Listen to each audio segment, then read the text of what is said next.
Hello बच्चों, आप सबको मेरा प्यार भरा नमस्कार। कैसे हैं आप सब? आप सबको आज एक अच्छे से कॉन्सेप्ट से रूबरू कराते हैं। और ये कॉन्सेप्ट आपके पेपर में फिक्स है आना है, चाहे पूरा चैप्टर आप पढ़ो या ना पढ़ो, पर इसको जरूर पढ़ के चले जाना बोर्ड एग्जाम में। क्या है फिर, जल्दी जल्दी बता दो आप।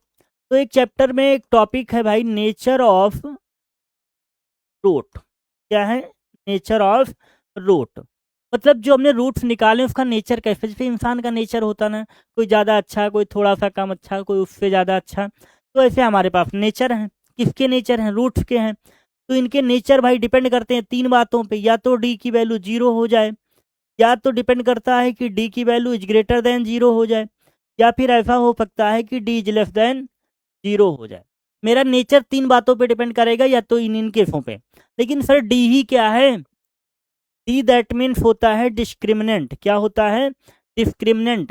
डिस्क्रिमिनेंट ही क्या होता है? फिर एक बार फिर बताओ। डी होता है बी स्क्वायर माइनस का 4ac।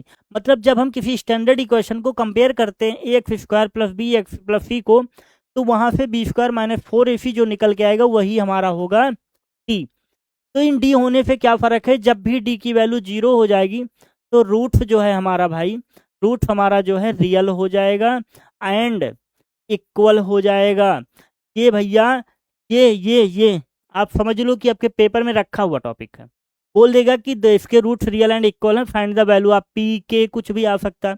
इसके लिए होता है रूट्स तो रियल होंगे, रियल हैं, लेकिन डिस्टिंक्ट रूट हैं। क्या है? डिस्टिंक्ट। मतलब जो हमारे अल्फा और बीटा आ रहे थे वो दोनों एकदम अलग अलग रूट्स हैं। एक केस ये था कि डी की वैल्यू जीरो से छोटी।